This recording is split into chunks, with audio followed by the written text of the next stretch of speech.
Stu, we look ahead to the game against Rochdale on Saturday. As always, we start with an injury update. Only 6 subs named on Tuesday night against Brackley. Do you think we'll be able to name a full bench, and those that aren't involved or weren't involved any closer to fitness? Touch and go. Coitie's we'll know more today as to whether or not he's going to be available. But other than that, he'd be the only one that would come into contention for making the bench. So if not, it'd be the same 17. Hopefully he gets through, and we have a full squad for Saturday. We have a couple more that are getting a bit closer, but we might have still a few out for a while. Those that didn't feature on Tuesday, the ones that have featured regularly, the likes of Dan Rooney, Yasin and Naya, an update on their conditions? Yeah, I mentioned last week, so Roons has got a foot injury that he picked up in training from a kick on someone else's leg.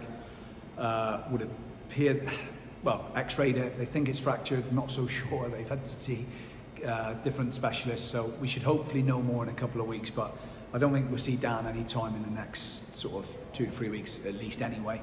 Hopefully it's not too long, but it could be if it's obviously broken or fractured, so we'll have to see. Yasin and Naya?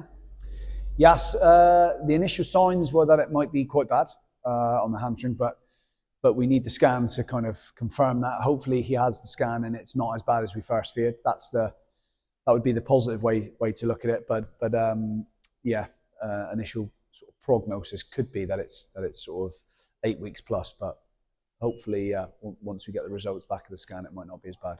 Just looking back on Tuesday, mood in the camp probably mixed in terms of emotions after that game. A good performance, brave with the ball. Somehow the side found themselves 2-0 down and then 3-2 up in about 15 minutes, only to concede a wonder strike, and the points were shared at the end. But do you feel that there's confidence that you can take out of that result? Well, there's plenty of confidence in the fact we've scored 3 goals and we've proved that we can kind of control the game for periods, and I felt we did that. They obviously sat off and tried to block us off a bit. We had to show more patience, which I felt we did. Disappointed with the manner of the first 2 goals. In the build-up to the first one, we didn't look after the ball well enough, which led to them getting a corner, and then we haven't dealt with that. And then the second one, obviously, we give the ball away. It's a mistake, and to go 2-0 down, and we're thinking, we feel that if anything, we should be in the lead, which was hard to stomach at the time. But we felt if we got one, we'd kick on and maybe get the second or third, which we did.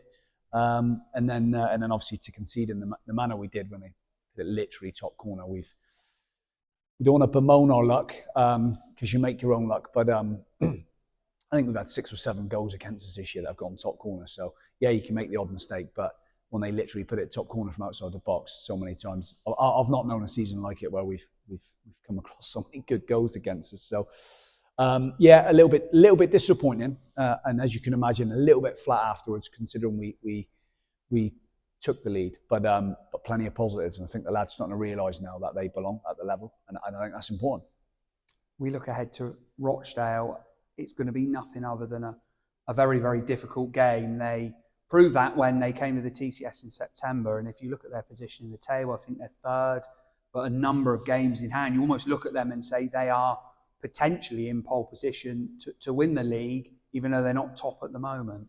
Yes, it's juicy at the top of the table. 4 or 5 teams right in the mix. They're one of the most solid sides. I think conceded the least goals. Rock solid. Good football inside, hard to break down, hard to play against. So we're under no illusion that it's going to be a tough game, but we've got to try and embrace these tough games against the big boys, and we've got to try and find ways in which to pick up points against these. We managed to do that against Forest Green, one of the bigger clubs, and hopefully we can muster something up Saturday. Obviously they go back home for the first time in a couple of games because they've been playing away at Accrington, where they've had their pitch relayed. So they'll probably have a little bounce there as well with a few more fans. But you never know. So it presents an opportunity for us. So hopefully we can go there and pick someone up. Yeah, will you be looking to draw on those positive parts, especially from that performance against Forest Green, probably for the first time this season, where the side have gone to one of the former Football League clubs and really competed at both ends of the pitch for long spells. Yeah, I think a slight tweak in formation in December. Now we've got certain players fit and available. I think that helped, and also the uplift in form of 4 or 5 of the players. I think in the last month we've seen a real improvement in a lot of players' performance and output, and that's obviously resulted in us picking up more points. If we can continue that kind of vein of form, I think over the sort of coming weeks and months we can keep picking that kind of averaging sort of 1.5 a game, nearly 2 points a game here and there. That'll hopefully give us the points we need. Just 1 defeat in 6 games. That's not the form of a side down at the bottom of the table, is it? No, it isn't. But obviously, we got ourselves a little bit behind, so we needed that form to keep us back in touch. The good thing with that is it gives us real belief and a bit of momentum. Obviously, when you go away to these big boys Saturday, it's tough to maintain that. We'll be doing our utmost to do that.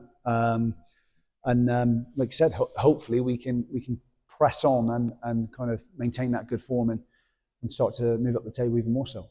Bit of pressure on Rochdale. You mentioned about them coming home. I guess you'll just be there to spoil the party, won't you? I wouldn't say that they'll have any pressure on them as such. I think anybody at the top expects to beat someone at the bottom. That's just football. We had that last season. So we go there feeling no real pressure. We look at the games against the sort of top 6 or 7 as not free hits, but everybody writes you off and expects you to get beat. So we kind of embrace that underdog tag and go there with nothing to lose in respect of everybody just expects you to get beat against the big boys. So we try and use that as motivation to get a little bit more out of the lads. And will you just be hoping for that little bit of luck? It perhaps wasn't with us on Tuesday night when you see someone put the ball in the top corner from 25 yards. That little bit of luck to turn that away form around on Saturday, perhaps? Yeah, luck. I mean, I think general sort of form of players will be the main reason for an uplift in performance away from home in the second half of the season, and I think we've started to see that. We're starting to see the best of Sean. Obviously, he came in and hadn't played for a long time, and he was having to get fit as he was playing. And I think in the last 6 to 8 weeks, he's been really, really good. We're starting to see the best of him. We've brought Harry in again, someone who hasn't played. But the first 2 games, he's done really well. And I think you'll see the best out of him as we get towards the end of Feb, March, April. He's going to be a big player for us. So those boys have done well. So it's less about luck and more about improving our performance individually and performance as a team away from home. And I think we've started to do that, but that's not to guarantee we're going to pick up points every away game. But it certainly gives us more positivity going into these away games. Stu, thanks ever so much for your time as always. Cheers.